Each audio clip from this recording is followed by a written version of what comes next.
The transport ship dropped out of faster-than-light travel with a soft hum, pressed her face against the window, and stared at the massive station floating in space. The Galactic Defense Institute looked like a small moon made of metal and glass. Lights blinked across its surface. Ships moved in and out like busy insects around a hive. She took a deep breath. This was it, the first human to ever attend the most elite military academy in the galaxy. The docking process took 20 minutes. When the doors opened, stepped into a corridor filled with aliens. Tall ones, short ones, ones with scales, ones with fur, ones that seemed to be made of living crystal. They all turned to look at her. Some pointed. Others whispered in languages her translator chip couldn't quite catch. A human in an instructor's uniform waited at the end of the corridor. He was older with gray hair and sharp eyes. "Cadet," he said, "I'm instructor. Welcome to the academy." "Thank you, sir," straightened her back and saluted. Smiled just a little. "Follow me. Orientation starts in 1 hour." The academy was huge. They walked through corridors wide enough for 3 of those crystal aliens to walk side by side. Training rooms lined the walls. Through windows, saw cadets practicing with weapons that glowed with blue energy. Plasma rifles, force shields, technology that Earth had only dreamed about 5 years ago. "You'll stand out here," said as they walked. "Humans are new to the galactic community. Most species here have been spacefaring for thousands of years." "I understand, sir." "Do you?" Stopped and looked at her. "They'll underestimate you. They'll think you're weak. Your muscles are nothing compared to your senses are dull compared to you have no natural armor, no claws, no special abilities." Met his eyes. "Then I'll just have to prove them wrong, sir." Smile grew wider. "Good answer, come on." The orientation hall was enormous. Hundreds of cadets filled the seats, found a spot in the back row. Next to her sat a creature that looked like it was made of purple jelly. It shifted and formed something like a face. "Hello," it said in a soft, bubbling voice. You're the human, right?" "Yes, I've never met a human before. Are you nervous?" Thought about lying, then decided not to. "A little." "Me too," said, "but we'll be okay. That's what my mother told me before I left home." The lights dimmed. A massive alien walked onto the stage. It stood 3 meters tall and seemed to be carved from living blue crystal. Its voice boomed across the hall without needing a microphone. "I am Commander. For the next 2 years, this academy will be your home. You come from 12 different species. You bring 12 different strengths. Here, you will learn to use those strengths together. You will become warriors. You will become protectors. You will become the shield that guards galactic peace." The speech went on for 30 minutes. Listened carefully. Commander talked about honor, duty, and sacrifice. He talked about the wars that had nearly destroyed the galaxy before the Alliance was formed. He talked about the importance of unity. Finally, he said the words had been waiting for. "Now, proceed to the armory. You will receive your training weapons." The cadets filed out in organized groups. The armory was a vast room filled with weapons of every kind. Energy rifles hung on racks. Force shields hummed on charging stations. Plasma blades glowed in display cases. A smaller alien stood behind a counter. It had 6 arms and moved with quick, nervous energy. "Next," it called. One by one, cadets stepped forward. The quartermaster would scan them with a handheld device, check a computer screen, and then hand them a weapon suited to their species. A cadet received a heavy plasma cannon. Received a precision rifle that could sync with their telepathic abilities. Received adaptive armor that would grow with their shape-changing body. Then it was turn. She stepped forward. The quartermaster scanned her. It frowned at the screen. All 6 arms started moving, typing on different keyboards at once. "Human," it muttered. "Human, human, human. No data, no combat profile, no biological baseline." Commander walked over. Other cadets started gathering around, curious. Problem? The commander asked. Sir, I have no information on human physiology, no strength rating, no durability index. Nothing. The quartermaster looked frustrated. I don't know what weapon to assign. Examined like she was a puzzle. Humans are physically weak, correct? Low-density bone structure, minimal muscle mass compared to other species. That's what the initial contact report said, sir. Then we can't give her standard plasma weapons. The recoil would break her arms. Thought for a moment. What do we give primitive species during evaluation periods? The quartermaster's eyes lit up. Well, its eye equivalents did. It took back corner and returned with something wrapped in cloth. When it unwrapped the cloth, saw a simple wooden stick. It was about as long as her arm, smooth and dark. A training staff, the quartermaster said. Made from organic wood fibers, no energy signature, no recoil, perfectly safe for fragile species. Silence filled the armory. Then someone laughed, then someone else. Soon dozens of cadets were laughing. A massive cadet pushed forward. His crystal body reflected the lights like a disco ball. They gave the human a stick, he said loudly. A piece of dead tree, that's perfect. Return to your position, Commander said, but his voice carried no real authority. Even he seemed amused. Took the wooden staff. It was lighter than she expected, well balanced. She could feel the grain of the wood under her fingers. Will this be acceptable, Cadet? Asked.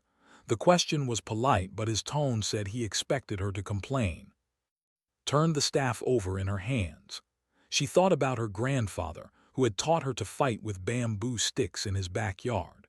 She thought about the thousands of years of human martial arts that had been perfected long before humanity ever touched the stars. She smiled. Yes, sir, this will do perfectly. More laughter erupted. Laughed so hard his crystal body actually rang like a bell. Oozed over to side. I'm sorry, she said quietly. That's not fair. It's fine, said, and she meant it. That night in her small quarters stood in the center of the room. She held the wooden staff in both hands. She closed her eyes and began to move. The forms came naturally, spinning the staff, striking high then low, using the momentum to flow from one position to the next. Her grandfather's voice echoed in her memory. A weapon is just a tool. The real weapon is your mind. She practiced for 2 hours until sweat soaked her uniform. When she finally stopped, she looked at the wooden staff with respect. Tomorrow training would begin. Tomorrow they would see what a human could do. She smiled in the darkness. They had given her a wooden stick. They thought it was a joke. They had no idea what a mistake they'd just made. The first combat simulation started at dawn. 50 cadets stood in the training hall, weapons ready. Holographic enemies would appear, and the cadets had to work in teams to eliminate them. Was assigned to Team 7 with and 3 other cadets. One was named, another human who had arrived the day after her. The others were aliens she hadn't met yet. Humans stick together, huh? One of the aliens said. It was a tall and thin with silver skin. Both of you will probably die first. We'll see, said calmly. He carried basic energy shield, which the quartermaster had deemed safe enough for human use. The simulation began with a loud buzzer. Holographic soldiers materialized across the training hall. They carried weapons that fired simulated plasma bolts. If you got hit, your suit would shock you and lock up. You'd be out of the fight. Team 7 took cover behind barriers. They immediately started firing with perfect accuracy. Used her morphing abilities to stretch thin and avoid incoming fire. The other cadets did their jobs well. Then a hologram flanked their position. It raised its weapon toward who was busy helping a wounded teammate. Moved without thinking. She sprinted forward, wooden staff in hand. The hologram turned toward her and fired, twisted her body, and the shot passed centimeters from her ribs. She closed the distance and swung the staff. The holographic enemy had a weak point in its targeting sensor. Staff struck it perfectly. The hologram flickered and disappeared. "Nice shot," called out.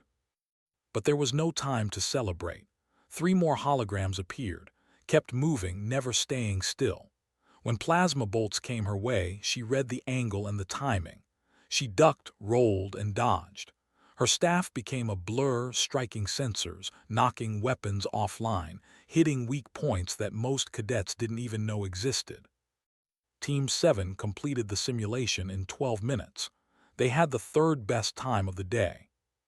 In the observation room, Commander watched the recorded footage with narrow eyes. "Play the human section again," he ordered. The AI replayed movements, watched her dodge plasma fire that should have hit her. He watched her strike with precision that shouldn't be possible with such a primitive weapon. "Interesting," he muttered. Over the next 3 weeks, continued to surprise everyone. In hand-to-hand combat training, she used techniques that none of the alien instructors had seen before. She redirected force instead of blocking it. She used an opponent's momentum against them. She targeted joints and pressure points. In tactical simulations, she solved problems in unexpected ways. When faced with a heavily defended position, she didn't attack head-on. She created distractions, used the environment, and struck from angles the enemy didn't anticipate. The other cadets started to notice. Some watched her train, others asked questions. One evening, instructor found her in the practice room. She was working through forms with her staff, moving slowly and deliberately. "You're making quite an impression," said. "I'm just doing my best, sir." "It's more than that," walked around her, studying her movements. "You fight like water. You flow around obstacles instead of smashing through them." "My grandfather taught me," said. "He said that humans survived on Earth because we adapted. We weren't the strongest or the fastest, but we learned to think, to plan, to use what we had." "That's exactly why Earth sent you here," said. "To show the galaxy what humans can do, but be careful. Not everyone appreciates being shown up." He was right. The next day, approached in the cafeteria. The Massive stood over her table, blocking out the light. "Human," he said loudly. Everyone in the cafeteria turned to look. "I challenge you to an exhibition match." Looked up at him. "Why?" "Because you embarrass us all with that stick. You make it seem like our weapons are useless. I will show everyone that you're just lucky." Exhibition matches were allowed at the academy. They were a way for cadets to settle disputes and test their skills, but they were full contact, real weapons, real pain. "I accept," said. The cafeteria erupted in excited chatter, smiled, showing crystal teeth. "Good, tomorrow at noon, the main arena. I'll use my full combat, you can keep your little stick." He walked away, his friends following him like an entourage. Oozed into the seat next to. "Are you crazy?" Is one of the best combat students here. His plasma rifle can punch through steel, his shields can stop anything. "I know," said. "Then why did you accept?" Looked at her wooden staff leaning against the table. "Because I need to make a point, not just to everyone." That night couldn't sleep. She went to the Academy's library, a vast database of information from across the galaxy. She searched for everything she could find about them. She learned about their wars, their tactics, their biology. She learned that their crystal bodies were incredibly strong but had specific stress points. She learned that their plasma weapons had a charge cycle of 0.3 seconds. Not much, but enough. She also found something interesting in the historical records. They had conquered 17 planets in their expansion era. They had overwhelming firepower and superior technology. But they had lost 3 battles against a species called the Runners, who used guerrilla tactics and precision strikes. They had learned to respect unconventional warfare. They just needed to be reminded. The next morning, found and 2 other human cadets in the training room. Min was a thin young man who was brilliant with tactics. Sara was a woman with quick hands who understood technology better than anyone had met. "I need your help," said. For the next 3 hours, they worked together. Min analyzed fighting style from recorded simulations. Sora explained the exact mechanics of plasma rifles and shield generators, helped practice timing and distance. "You're going to get hurt," Min said finally. "Even if you do everything right, one hit from that plasma rifle will put you in the medical bay." "Then I won't get hit," said. At noon, the main arena was packed. Hundreds of cadets filled the seats. Even some instructors showed up to watch. Walked onto the arena floor wearing light armor. She carried her wooden staff. Across from her, entered wearing full combat gear. His plasma rifle hummed with power. Blue energy shields flickered around his body. Commander stood between them. "This is a sanctioned exhibition match. Fight until one opponent yields or is unable to continue. Medical teams are standing by." He looked at Cadet. "You may request different equipment." "No thank you, sir. This is enough," raised her wooden staff. Nodded and stepped back. "Begin." Immediately opened fire. Blue plasma bolts screamed across the arena. The crowd gasped. Was already moving. She had studied how aimed. She knew he favored his right side. She knew he fired in bursts of 3. She read his body language and moved before he pulled the trigger. The first bolts missed her by centimeters. The crowd was silent now, watching in disbelief. Growled in frustration and activated his shields to full power. He charged forward like a crystal bull. Didn't run. She waited until the last second, then swept her staff low, not at the arena floor. Dust and small debris flew up into his face. His shields protected him from attacks, but not from the environment. His vision sensors flickered. His targeting system reset. For 0.3 seconds, he was vulnerable. Moved like lightning. She struck his rifle arm at the joint. She hooked her staff behind his leg. She used his own momentum against him. Crashed to the ground with a sound like breaking glass. His rifle skittered away. Before he could recover, his wooden staff pressed against his throat. The arena was silent. Then instructors started clapping. Others joined. Soon the entire arena erupted in applause. Offered her hand too. After a moment he took it. The weeks after the exhibition match were different. Cadets who had ignored before now nodded when she passed. Some even asked if she would train with them. The wooden staff was no longer seen as a joke.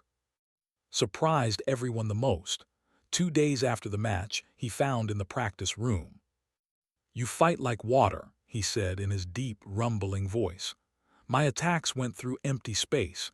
You were always somewhere else." "Thank you," said, not sure if it was a compliment or an insult. "Teach me," said simply. "I want to learn the human way." So taught him. They started with basic principles. Don't fight force with force. Use your opponent's momentum. Strike where they're weak, not where they're strong. Was a slow learner, but he tried hard. His crystal body wasn't built for flowing movements, but he adapted. Others joined them, came to learn. Then Min and Sora.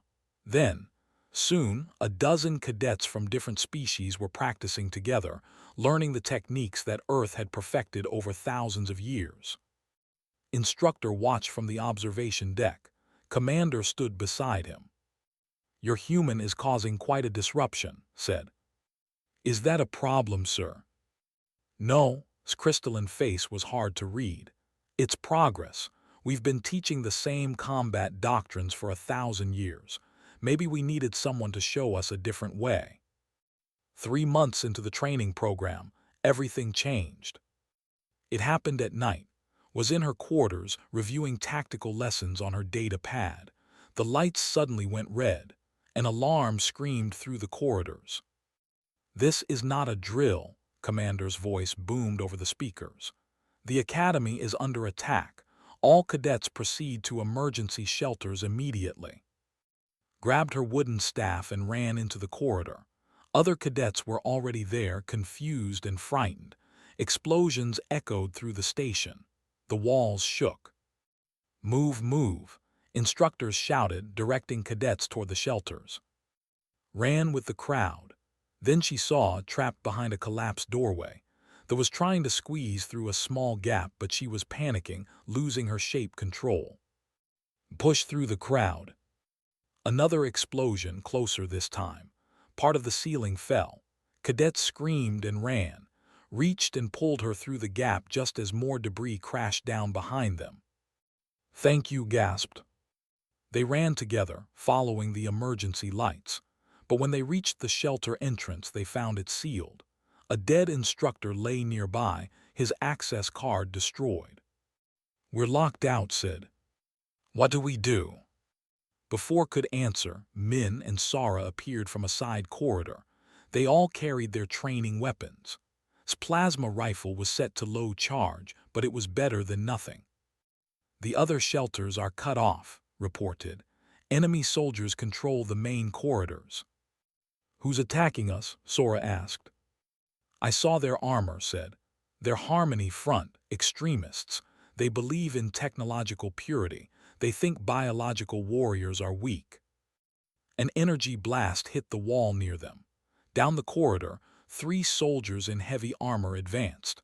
Their weapons glowed with dangerous light. Powered exoskeletons made them move faster and hit harder. "Training complex," said quickly. "We know that area better than they do." They ran. The enemy soldiers followed, firing. Plasma bolts scorched the walls. One hit shield and he grunted in pain as it flickered and failed. They burst into the training complex and sealed the door behind them. It wouldn't hold long.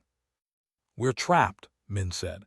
6 cadets with training weapons against professional soldiers with military-grade gear. We can't win this." "No," said. "We can't beat them in a straight fight, so we don't fight straight." She looked around the training complex. Dozens of rooms, multiple levels, equipment everywhere. It was a maze if you knew how to use it. "Listen," said. "These soldiers are confident. They have better weapons, better armor. They think we're just scared students. We use that against them." How asked. "Guerrilla tactics. My grandfather called it asymmetric warfare. We don't let them use their advantages. We control the battlefield. We hit them when they're not ready. We make them afraid." The door exploded inward. 2 enemy soldiers stepped through, weapons raised. They found the training room empty. "Spread out," one soldier said. "Find them." They moved deeper into the complex. The lights were dim. Their thermal scopes scanned for heat signatures, but the training rooms were designed to practice in various conditions. Heat baffles and cold zones confused their sensors. The first soldier passed a storage locker, dropped from the ceiling behind him. Her wooden staff struck the back of his knee joint. His powered exoskeleton locked up and he crashed to the ground. Before he could recover, hit him with a neural stunner set to maximum. "One down."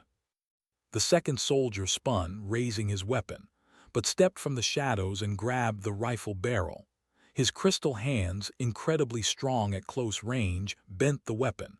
It sparked and died. 2 down. The remaining soldier heard the commotion and called for backup. "Targets are hostile. Repeat, targets are engaging." More soldiers poured into the training complex, but now they were cautious.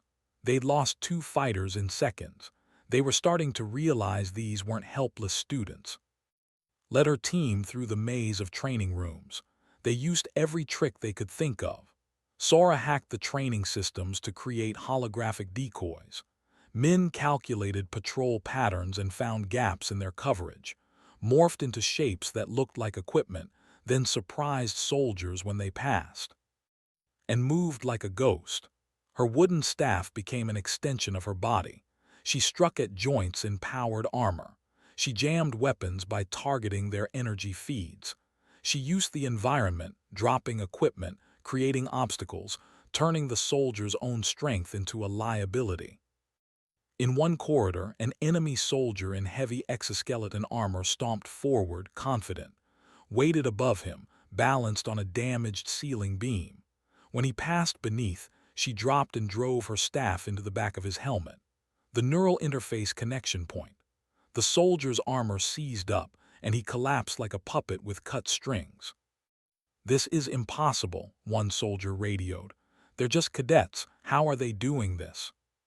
"Because we're learning," whispered, though no one could hear her. "And you stopped learning a long time ago." The battle continued through the night. The enemy forces were larger and better equipped, but they were fighting on unfamiliar ground against opponents who refused to fight fair. In the central training hall's group made their stand. 10 enemy soldiers surrounded them. The cadets were exhausted, their weapons nearly depleted. "You fought well," the enemy commander said. His voice came from a massive powered suit.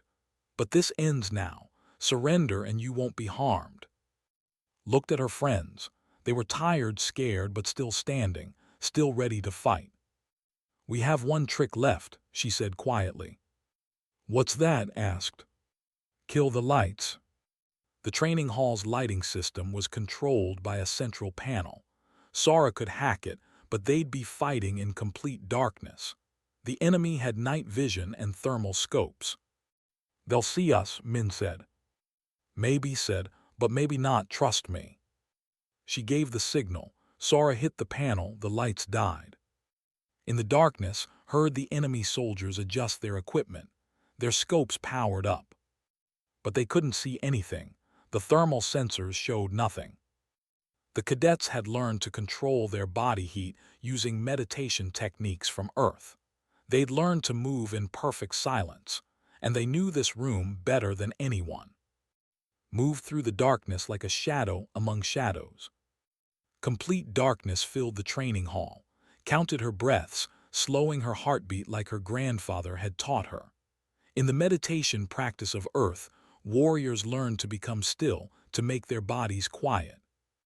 The enemy soldiers relied on their technology, thermal scopes, night vision, motion sensors. All of these things expected normal behavior. They expected fear. They expected running and panic. They didn't expect stillness. "I don't see them," one soldier whispered. His voice was too loud in the dark. "Check your equipment," another replied. "Thermal should pick up body heat." But the cadets had scattered throughout the hall. They pressed against cold walls and equipment.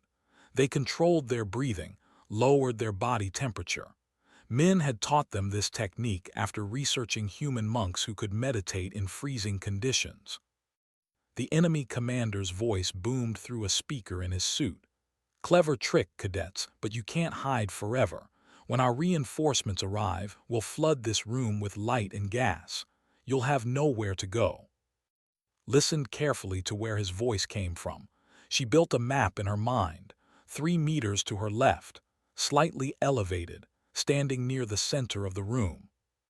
She moved without sound. Each step was placed with care. She'd trained in this hall for months. She knew every piece of equipment, every wall panel, every floor tile that creaked. An enemy soldier passed within a meter of. His night vision swept the area. He saw nothing. Had compressed herself into a thin shape behind a training dummy, not even breathing. Thus natural abilities combined with human techniques made her invisible. The soldier moved on. The moment he passed, expanded and wrapped around his legs. He fell with a crash. Was there instantly, his stun weapon striking true. The soldier went quiet. "Contact," another soldier shouted. "Southwest corner." They all turned toward the sound. Their weapons charged up, ready to fire. That's when struck from the opposite side. He'd been waiting, perfectly still, his crystal body blending with the training equipment. Now he moved like a landslide. His massive hands grabbed a soldier and threw him into his companions. They fell in a tangle of armored bodies. "They're everywhere," someone yelled. Fear crept into the soldier's voice. "Hold position," the commander ordered. "Stay together."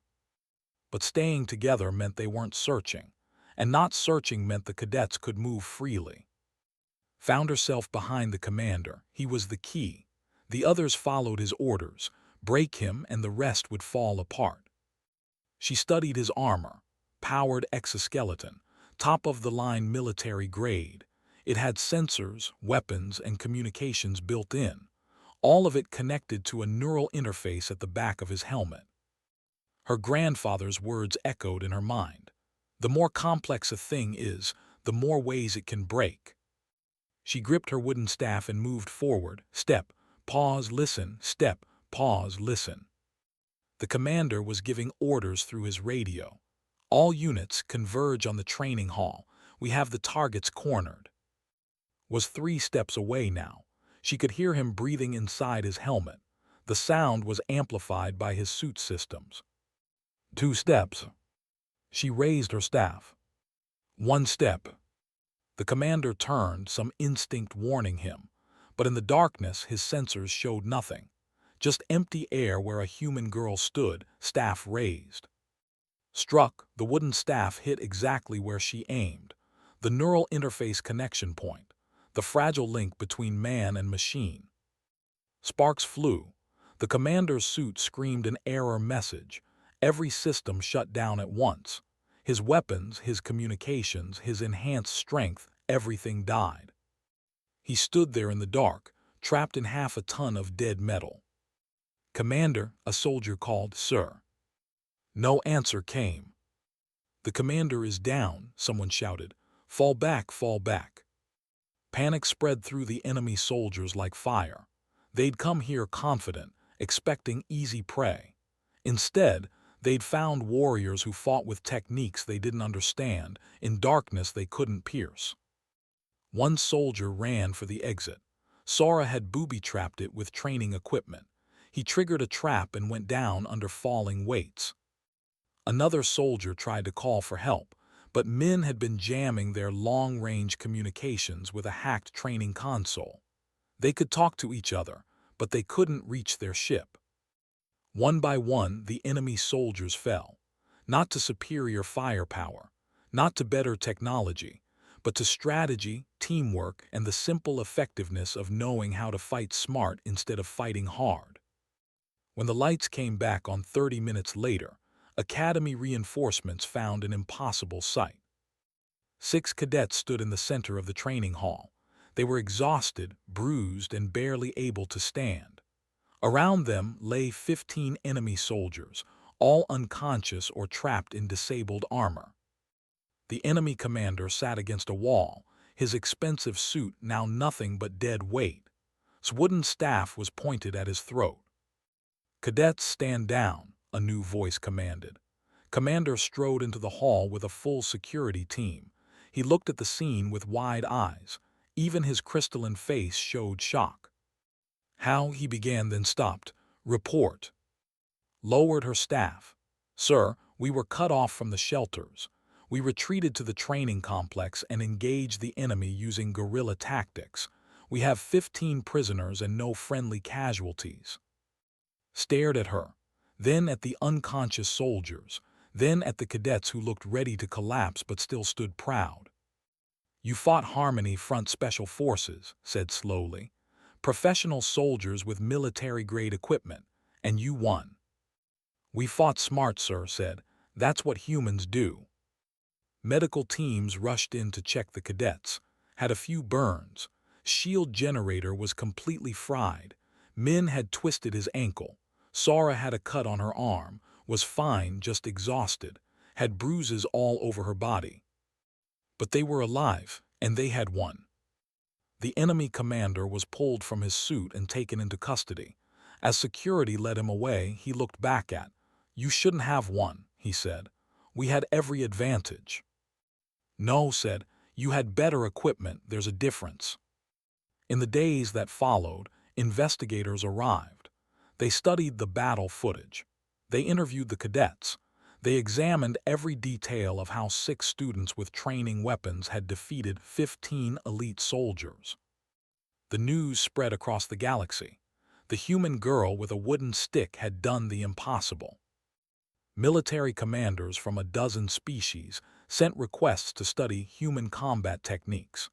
The Academy received applications from thousands of new cadets who wanted to learn the Earth way of fighting. But for and her friends, the most important moment came 3 days later. They were called to Commander's office. He stood behind his desk, and with him were instructor and several senior academy officials. Cadets began, "What you did was extraordinary. You protected this academy. You showed courage, innovation, and skill far beyond your training level." "Thank you, sir," they said together. "The Galactic Military Command has reviewed your actions. They're offering all of you early graduation and officer commissions." Silence filled the room. Then spoke, "With respect, sir, I decline." Blinked, "You decline a commission?" "Yes, sir. I came here to learn. I'm not done learning yet. There's still so much I don't know." One by one the others agreed, nodded, made a sound of agreement. Min and Sara all declined as well. Looked at them for a long moment. Then he did something none of them expected. He smiled, a real, genuine smile. "Good answer," he said, "dismissed." As they left his office, instructor caught up with.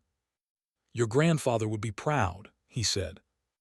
Touched her wooden staff, worn now from hard use. "I hope so, sir." "He would be. You've shown the galaxy something important. That wisdom is as powerful as technology. That old ways still have value. That a warrior's greatest weapon isn't what they carry, but what they know." Smiled. "The fight's not over though, is it, sir?" "No," agreed. "The fight is never over, but now at least the galaxy knows what humans can do." That night stood in the practice room. Her wooden staff felt right in her hands. Around her practiced the flowing movements she'd taught him, worked on stealth techniques. Min, Sara, and trained together, perfecting their teamwork. And in the corner, 3 new cadets watched. They were, their crystal bodies shimmering in the light. "Excuse me," one said nervously. "We heard about what you did. We want to learn. Can you teach us?" Looked at her wooden staff, then at the eager faces around her. "Yes," she said, "I can teach you." 6 months passed since the attack on the academy, walked through corridors that felt different now. Cadets saluted her as she passed, not because she was special, but because she'd earned respect. The morning sun shone through the massive windows of the training complex, but the scene inside had changed completely.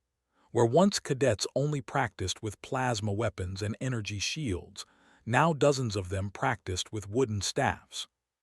A cadet moved through forms, his crystal body flowing in ways that shouldn't be possible. A practiced striking drills with precise, mathematical movements. A shaped her body around a staff, using it in ways even hadn't imagined. Again, called out, "Remember, the weapon is not doing the work. You are. The staff is just an extension of your intention." She walked between the students, correcting stances, adjusting grips. Worked as her assistant now, helping translate concepts that were natural to humans but strange to other species. "The human way is difficult," a young complained. "With plasma weapons I just point and fire. This requires thought." "That's exactly the point," said. "Anyone can pull a trigger, but understanding the fight, that takes wisdom." Instructor entered the training hall with a guest, recognized her immediately. Admiral Vex, the highest-ranking officer in the Galactic Defense Fleet. She was old and from 100 battles. Cadet said, "The Admiral wants to speak with you." Bowed respectfully, "It's an honor, Admiral." "Walk with me," Vex said. They left the training hall and walked through the Academy gardens. It was one of the few natural spaces on the station, filled with plants from a dozen worlds. "I've read every report about the attack," Vex said. "I've watched the battle footage 30 times. I still can't quite believe it." "We did what we had to do, Admiral." "No, you did something more than that." Vex paused by a tree that grew blue leaves. "You changed how the galaxy thinks about combat. Do you understand what you've done?" Wasn't sure how to answer. Vex continued, "For 10,000 years, galactic military doctrine has focused on technological superiority. Better weapons, better armor, better ships. We believed that firepower solved all problems." "But it doesn't," said quietly. "No, it doesn't." Vex touched one of the blue leaves. "Your species is young, By galactic standards, humans just learn to use fire, but you've mastered something we forgot, the art of fighting smart. My grandfather used to say that humans survived on Earth because we adapted. We couldn't outrun predators, so we outthought them. We couldn't outfight stronger animals, so we used tools and strategy. And now you're teaching that philosophy to the galaxy. Vex turned to face her. That's why I'm here. High Command wants to integrate human combat doctrine into our training programs. All of them. Every military academy across Allied space. Felt her heart race. That's a big change, Admiral. Yes, and it starts here with you. Vex smiled. We're creating a new department, Human Adaptive Combat Studies. We want you to lead it after graduation. Me, but I'm just a cadet. You're the cadet who defeated professional soldiers with a wooden stick. You're the human who taught it to move like water. You're the warrior who proved that wisdom matters more than weapons. Vex placed a hand on shoulder. You're exactly who we need. That evening sat in her quarters, thinking about the Admiral's offer. A knock on her door interrupted her thoughts. Come in. Oozed inside, followed by Min and Sora. Her team, her friends. We heard about the Admiral's visit, said. Are you going to accept? I don't know, admitted. It's a huge responsibility. Teaching one class is different from changing an entire military system. You won't be alone, said. His voice was gentler now than when first met him. We'll help. I've already been approached about teaching units. And the engineering corps wants me to develop training programs, Sora added. Tactical Command asked me to consult, Min said. Grinned, looks like Earth is taking over the galaxy, just not the way anyone expected. They laughed together, it felt good. Seriously though, said, what you started here matters. I was terrified when I first arrived. I thought I was weak, that my abilities weren't useful in combat, but you showed me that every strength has value. You just have to know how to use it. That's the real lesson, isn't it? Said, understanding finally clicking into place. It's not about making everyone fight like humans. It's about teaching everyone to think like warriors, to use what they have instead of wishing for what they don't. The next morning gave the Admiral her answer. She would lead the new department. But first, she wanted to finish her training. She wanted to graduate properly, to earn her place through the same process as every other cadet. Vex agreed. 2 more months passed. Graduation day arrived with ceremony and celebration. Hundreds of cadets from the class stood in their dress uniforms. Families came from across the galaxy to watch. Stood with her class, her wooden staff at her side. It was worn now, marked with dents and scratches from months of hard use. She'd been offered a ceremonial staff, polished and perfect. She declined. This staff had history. It had proven itself. Commander called names one by one. Cadets walked across the stage to receive their commissions. When he called name, the entire audience stood and applauded. She walked to the stage and presented her with officer insignia. Cadet, he said loudly enough for all to hear. You came to this academy as a representative of a new species. You were given a wooden stick because we underestimated your kind. You took that stick and taught us wisdom we'd forgotten. On behalf of the Galactic Defense Institute, I apologize for our arrogance, and I thank you for your patience. He saluted her, a 4-star commander saluting a new graduate. It was unprecedented. Returned the salute. Sir, you gave me exactly what I needed. This wooden stick taught me more than any energy weapon could have. After the ceremony, families and friends gathered in the great hall. Stood with her team when she saw an elderly human man approaching. He walked with a cane, his back bent with age.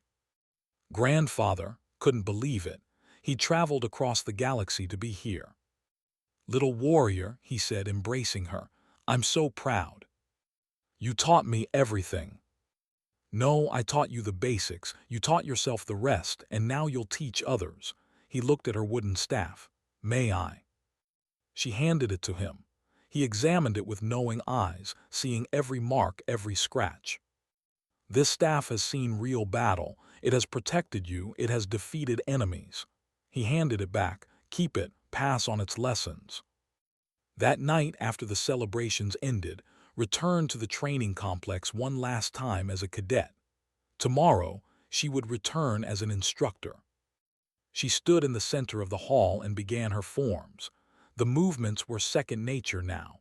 The staff moved like an extension of her body. One by one, others joined her, moving with surprising grace. Her morphing abilities adding unique variations. Min and Sara, their teamwork perfect. The three students who'd asked her to teach them months ago. Then more came. Cadets from the new class, curious about this human practice. Instructors who wanted to learn. Even some senior officers who'd come for the graduation ceremony. Soon, 50 beings of different species moved together in the training hall.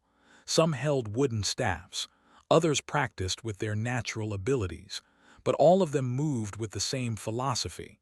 Think, adapt, flow like water around obstacles. Commander watched from the observation deck. Admiral Vex stood beside him. "It's beautiful," Vex said. "I've never seen unity like this." One human with one wooden stick mused, and she changed everything. That's the power of a good teacher. She didn't force anyone to follow her. She simply showed a better way. Down in the training hall, completed her final form and lowered her staff. Sweat covered her face and her muscles ached, but she felt complete. "Thank you all for training with me," she called out. "Remember, the weapon doesn't make the warrior makes the weapon."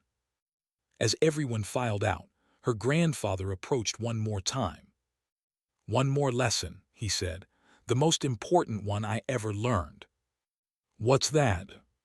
He smiled. "A true warrior's job is not to fight, it's to prevent the need for fighting. You've done that. You've shown the galaxy that there are other ways to solve problems, ways that don't rely on who has the biggest gun. I hope I can live up to that, grandfather." "You already have," he kissed her forehead. "Now teach others to do the same." Years later, historians would mark time at the Academy as a turning point. The wooden staff became a symbol across the galaxy, not just of human ingenuity, but of the idea that wisdom, creativity, and understanding could be more powerful than any weapon. Military academies across Allied space adopted human training methods. Battle casualties dropped as soldiers learned to think before shooting. Conflicts that might have become wars were resolved through strategy and diplomacy instead. And at the center of it all was a simple wooden stick, held by a young woman who understood that the best warriors are those who never need to prove they're warriors at all. Taught at the Academy for 30 years, she trained thousands of students from hundreds of species. Some became great fighters, some became diplomats, some became teachers like her. But all of them learned the same lesson, the one her grandfather had taught her in a backyard on Earth, using bamboo sticks and patience.